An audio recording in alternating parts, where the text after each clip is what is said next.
Welcome to this episode of Chester Centurions Podcast.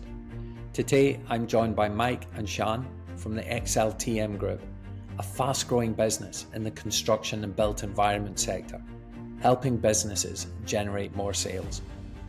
In this episode, we'll dive into the journey of launching and scaling XLTM Group, overcoming fear and taking that entrepreneurial leap, the realities of running a business, challenges, sacrifices and key lessons, balancing growth with sustainability and long-term success, and maintaining a strong work-life balance as the business owners. Let's dive in.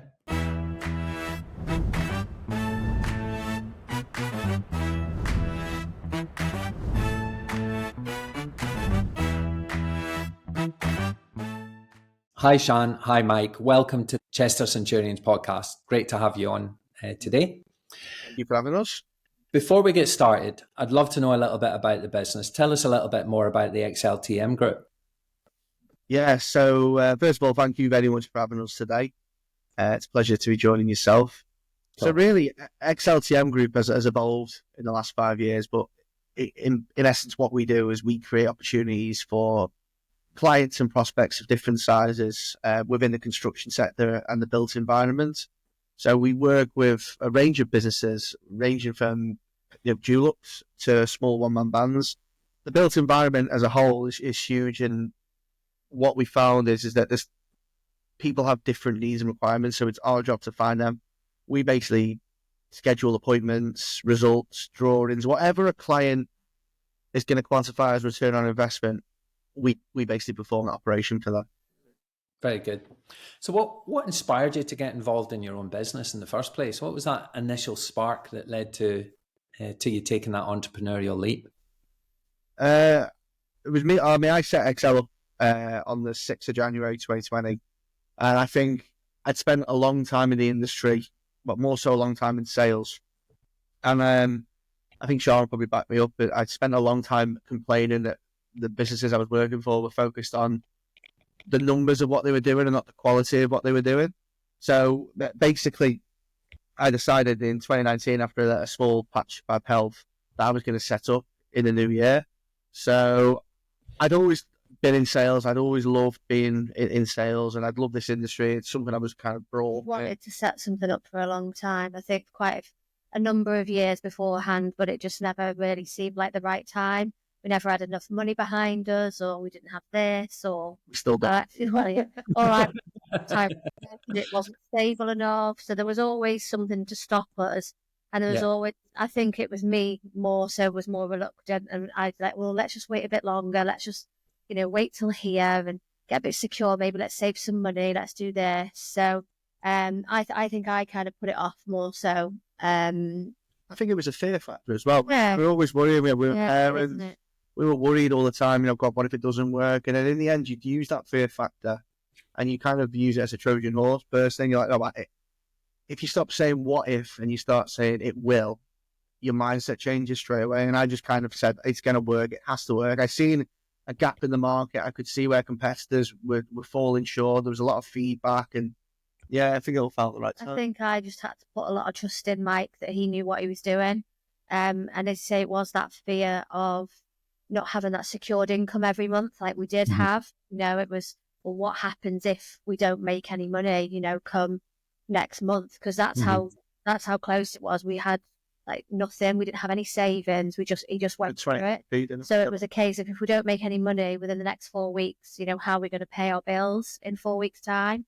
So it was, I tried to put all my trust in Mike and just said, right, go for it. I knew he'd get another job anywhere. If it didn't work out, I knew he could get a job pretty much straight away. He's really resourceful like that. So I was just like, right, go for it. As long as you know what you're doing. I had to just put all my trust and faith in him, really. I still don't know what I'm doing as well. So I don't believe that for a second. Yeah. There's some really good lessons in there, isn't there? I think the first one is, if a decision doesn't fill you full of a little bit of excitement and a little bit of fear, then the chances are it's probably the wrong decision in the first place. And definitely taking that entrepreneurial leap is a massive step for a lot of people. And most people don't make it, right? And then you mentioned the word fear, and when I coach my clients, we talk about fear. We talk about it standing for false expectations appearing real, because a lot of this is in your mind. And you went on to say that, imagine if what if became it will. And that's all about having a really strong mindset and saying, I'm going to make this work. Even since we set up, there's been moments of doubt. I think that fear, that as you say, that fear drove him to be successful, because he knew if we didn't make any money in that first month, it was back to working for someone else. It was all, so he kind of knew you had to make it work, which pushed him and spurred him. And obviously, was the motivation behind it actually doing well those first couple of months. Yeah, it was hard as well. And even now, like if we even focus on this year, we've had some changes happen already this year. And, I'm not going to come in here and lie and say, oh, it's been a really good start. Everything we planned so far hasn't really come to fruition, because we're still facing the same problems. Payments from clients still paying late. And the thing is, for what we do, because we're a service provider, they see us as kind of the bottom of the rung. We're an outsourced facility, so for us, they're like, oh, well, we'll pay them last. But they don't realise is that the pressures where we've got a team of people here. We don't outsource our service. We're all UK-based. Mm-hmm. So even now, 5 years later, we're still combating problems and issues. And it's a bit cutthroat in construction as well, in particular. There's 90, 120-day terms. But when you're a service provider in this, you have to be more resourceful than ever. Mm-hmm. Yeah, really cool. And I guess you're all about the results you get for your clients as well. Yeah, 100%. Yeah, like I was saying before, a lot of our competitors, a handful in particular, there's not many that do construction specific or built environment specific lead gen. I mean, I worked for one, but people just focus on the numbers on the board, or how many results have we got, and we're not like that. We are very much a case of, like, has that result equaled ROI for the client? Sometimes they don't, sometimes they do. Sometimes clients aren't always honest with you, and they'll tell, oh, it hasn't, but then we find out it has.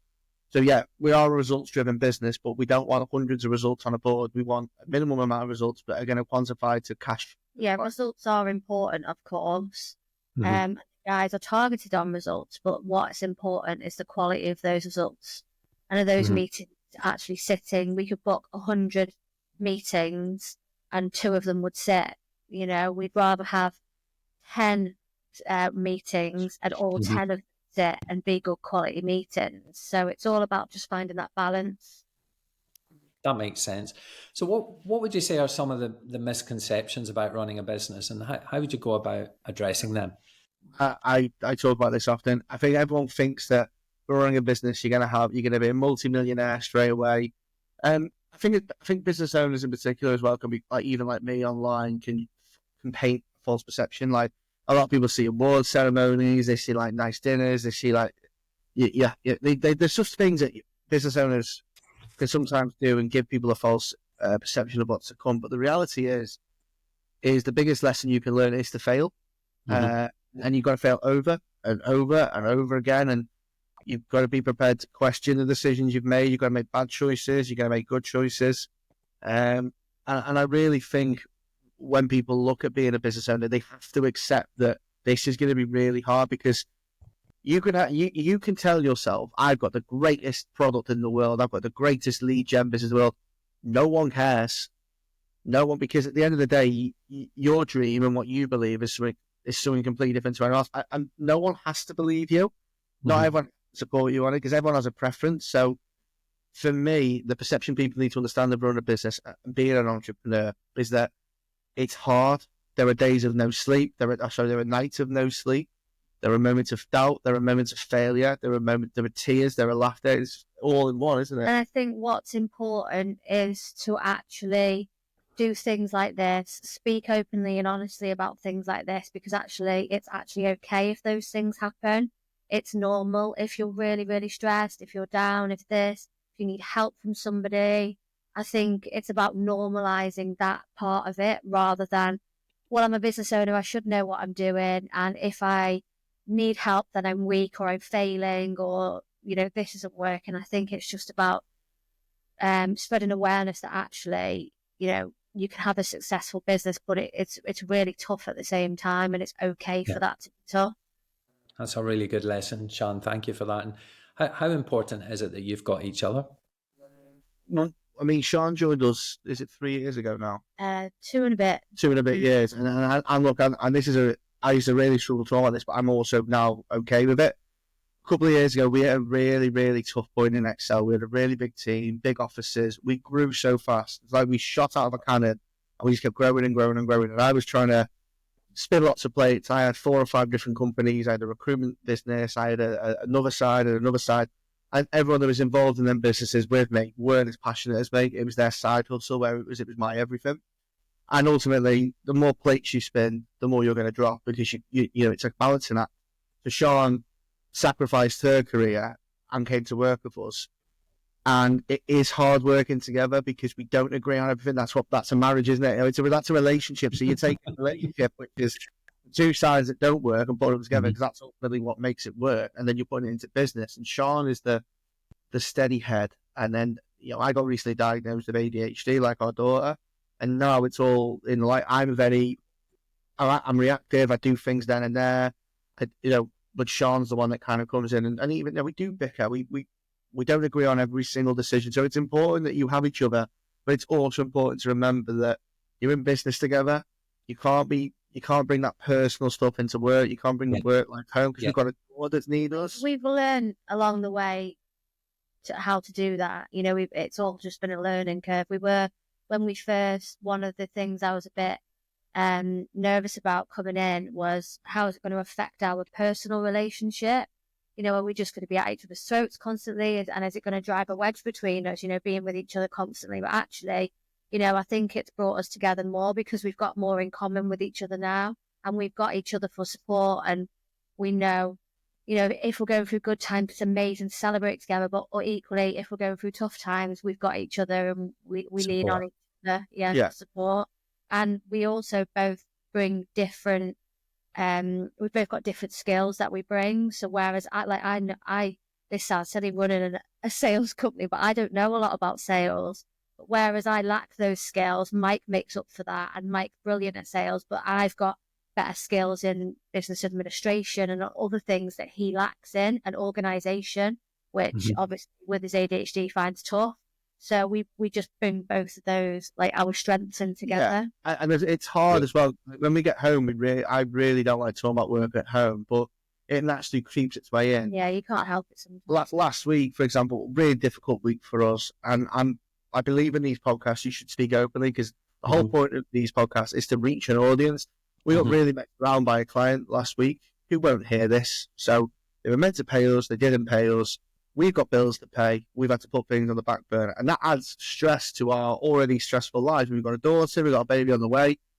And we sat there, and I think by Friday, we were just like, this is just causing us headaches. So you've got to understand that these mistakes, these things are going to happen. And for me, I've learned in 5 years, well, there's nothing I can do. And I speak to other people, and then they call you and they go, where are you paying that bill? It's like, well, I can't do it unless I'm paid.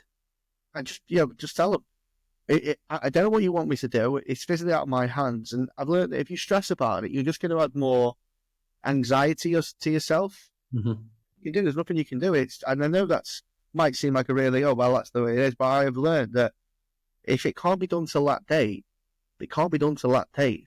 There's no point in trying to force things or create something that isn't going to happen. It's not going to work. All you'll do is you'll implode. Yeah, there's some big lessons in there for a lot of people, really.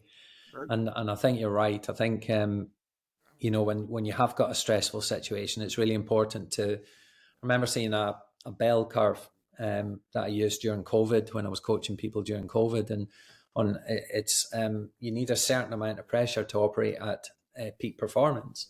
So if you're to the left of that curve, you need to give yourself a kick up the ass a little bit and sort of add pressure. But if you're on the right hand side of that curve, it's really important to take a knee, to pause. I think a lot of people in business, they want to take on the world. I was the same. You want to grow, because people look at competition in particular and they go, I don't want to be like them. And what happens is you grow for the wrong reasons. Growth causes headaches. I said this in my Instagram.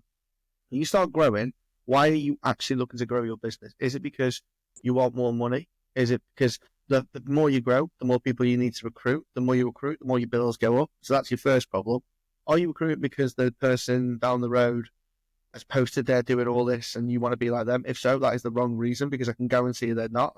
We're guilty of it, So growth comes with sacrifice, and that sacrifice will cause the stress, and it will cause the anxiety, and it will cause it. So I've learned now is just take it, plan, forecast, and expect the worst, and then when the best happens. I was going to say that we've learned that through experience. So it was like, yeah, let's get lots of clients on board, let's get lots of staff, let's have a nice big building, and then actually, like Mike says, with that comes so many more headaches, and then actually you don't end up making as much money. So if that's the reason why you did it, that one's out. You've got to really think about it when you want to scale and when you want to grow. You've got to grow in the right way, I guess. Grow in the right way. Got to take your time, and obviously that's something that we've learned. So now when we do look at, we have grown in the last 2 years anyway. There was only 10 of us 2 years ago when I started, and there's 20 of us now. Wow. So we have grown in the last 2 years, but we've done it steadily, and we've done it with a little bit more care, a little bit more of this, learned from what we did wrong last time. I think but the thing is, we'll still make mistakes. Yeah, we're only human. The things you did wrong last time, you'll work on, but then you'll do something else wrong, and then you'll have to work on that. And then what went right the last time might go wrong this time. Someone told me a few years ago, you never have a to-do list run a business, you have a problem-solving sheet. Yeah. And that's what you do, is you fight fires all day, and the people underneath you are the ones that manage it. And you'll come up with an idea, like I have ideas every day, we should do this, we should do that. And my brain just starts going 10 times, but then I realise, I look at my list, and I'm like, shit, there's still 10 more problems I need to solve. And it could be the smallest of problems, but it's still a problem, and a problem is a lesson. Yeah. That's why I find it. Yeah, 100% right. As the chief exec or the managing director, you are the chief problem solver, and it's about solving them permanently as well. Listen, guys, I heard you say you've got a young child and one on the way. Congratulations. Thank you. How do you maintain a work-life balance as a business owner? And do you have any sort of personal rituals or habits that keep you motivated and focused? I go to the gym every morning before work. Nice. Every morning at 6:30, I go to the gym. Even if I've done calling to Australia the night before, I still I have to go to the gym. That is it's like my medicine. It helps me stay focused. It helps me put everything in sections in my brain. It keeps him productive, keeps you grounded, keeps you going. With our little girl, we always, so when it comes to dinner time, we have to sit together.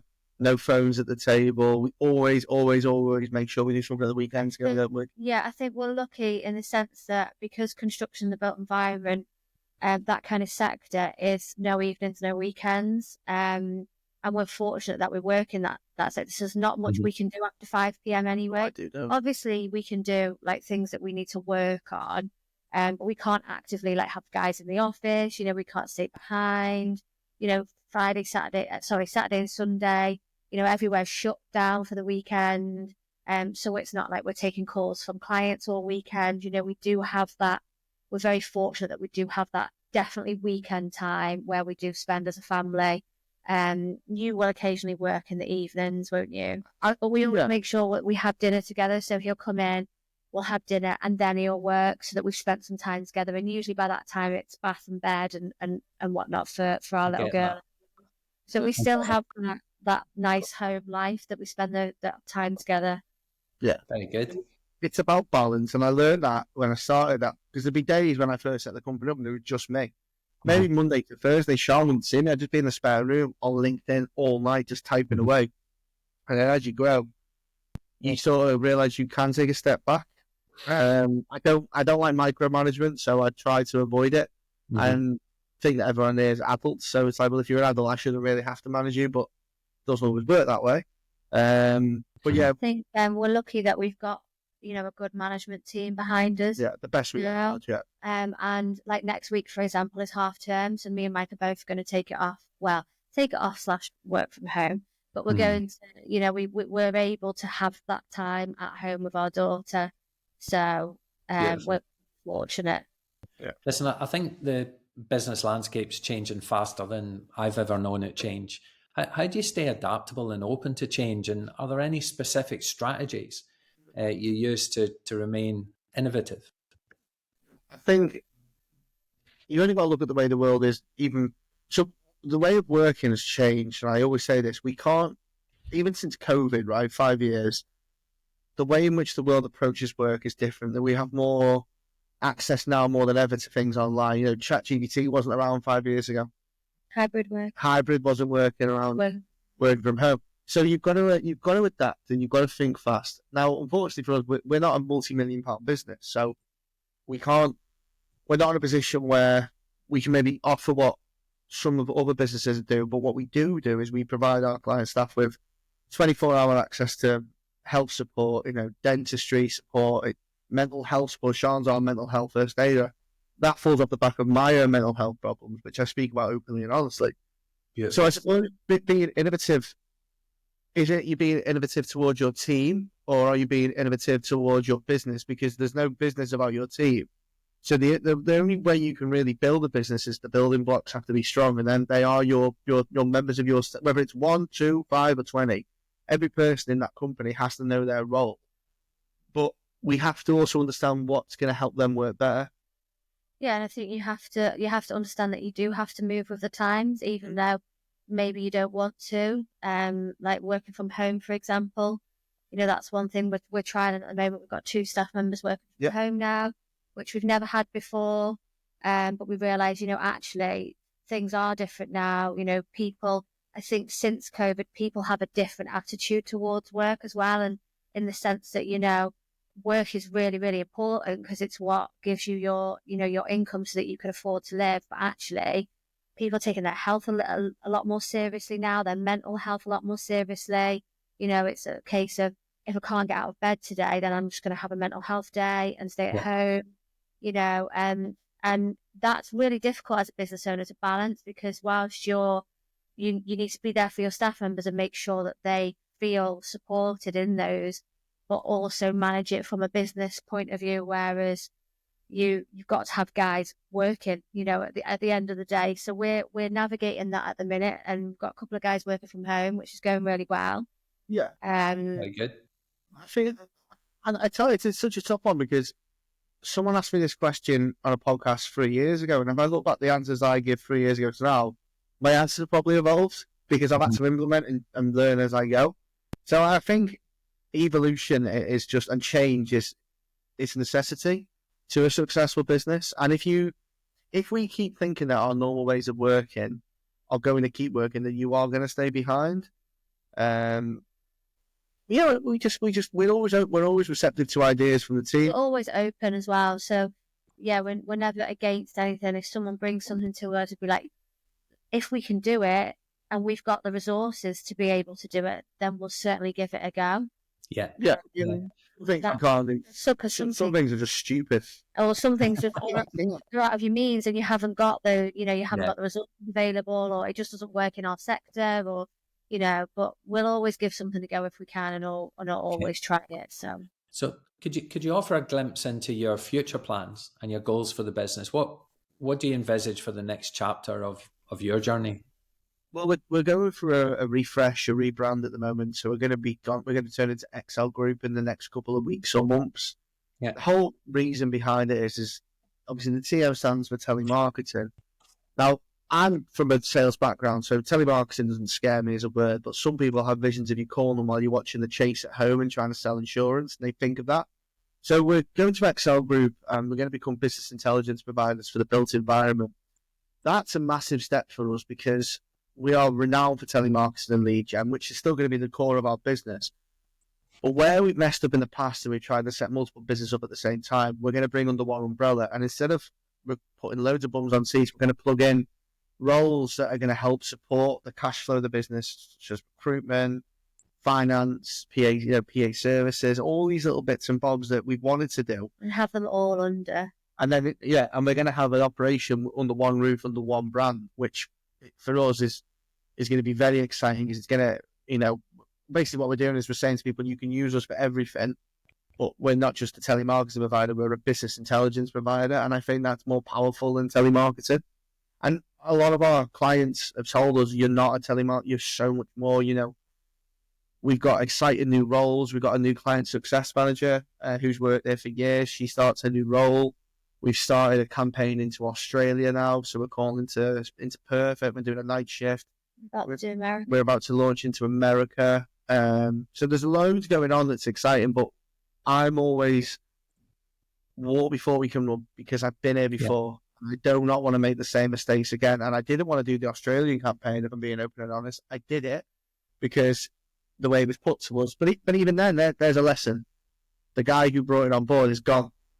And I didn't want to do it. So we're like, okay, well, we've done it now, but it might open more doors for us. So the future for Excel is very exciting. We've just found out we've made the top 100 elite SME businesses again for the third year running. Don't know what number we are yet. We find out on Wednesday. Yeah. To keep rising up. But so that's a massive achievement. We took a step back from awards, didn't we, last year? Yeah, I think we focused a lot on, handling the business. Yeah. So we stepped back from that and just said, let's focus on more of like what we're doing here rather than what's going on outside. But yeah, that's something that we've entered for the last few years, and the award show for that is always lots of fun. And we've actually grown a really good network of people as well from the EB 100. Yeah. People that you can go to for advice, people that can help you, can open doors into other avenues for you. So that's something that's been quite enjoyable and successful for us. So that's why we keep doing that one. I think the future plans will change all the time. We're always thinking, what about this, what about that? Let's see, we could prop up this far more important. So our core business is lead gen, but we are going to look to explore different avenues as long as it's under the same umbrella. So I've talked to you guys a couple of times now, and I know Excel is an exceptional business, and I think you've been brutally honest today about your journey, about fail often, fail fast, but fail forward. It's the lessons you learn from those failures that make you get stronger and stronger and stronger. I know that you treat your teams exceptionally well and your clients exceptionally well. It's an incredible business, but so thank you for being so open and honest today and about your journey. But what advice would you offer aspiring entrepreneurs or just starting their journey or facing challenges in their business? What advice would you give them? Firstly, talk. You have to talk. Yeah. And not everyone is going to understand what you do, which is fine. But just talking about a problem, even people outside of your industry, sometimes the best brains and the best bits of advice come from those who don't work alongside you, because they'll have a fresh approach. It's okay to fail. Be prepared. Just like I said before, fail often. It's not a bad thing. The best footballers in the world, Ronaldo's and Messi's, the Gerrards, they lost finals and they went on, and then they won finals, and they only got better by failing. They didn't pick up a ball when they were 4 or 5, kicked it once, went, this isn't for me. They wanted to be the best. Focus on being the best and not the biggest. Be the best at what you do. But the only way you get there is by making mistakes that make you probably less better than everyone else. So don't be the biggest, focus on being the best. Yeah, and I think don't let the outside noise influence you too much, because a lot of people are worried about what people are going to say and what people are going to think. Half the time the hesitation around things is, what will they say? What will they say? And will I look silly if I'm doing this and I don't know what I'm doing? And I think it's really difficult to put those things to the back of your mind and actually just go for it. No one will judge you more than the people who don't try themselves. Wow. There's a couple of crackers there, isn't there? Yeah. Focus on being the best, not the biggest. Focus on being the best, not the biggest. I love that. Thank you for that, Mike. And don't worry what others think of you. Just focus on your own journey. Really couldn't care what people think about us anymore, because the only guys that we've ever had criticism from are the ones that are still unhappy in their own jobs. And that's fine. But they're the ones that, when you're near retirement, they'll be the ones finding their dream job. And I just think, if if they spent as much time focusing on bettering themselves as they just focusing on Excel, they wouldn't be having to judge us. That's just how I look at it now. Thank you, guys. Thank you so much. This has been really, really valuable for a lot of people. So I really appreciate that. And I wish you all the very best with your growing family and your growing group as well. How cool is that? Yeah. Thank you very much. Thank you. Bye-bye. Take care. Bye-bye.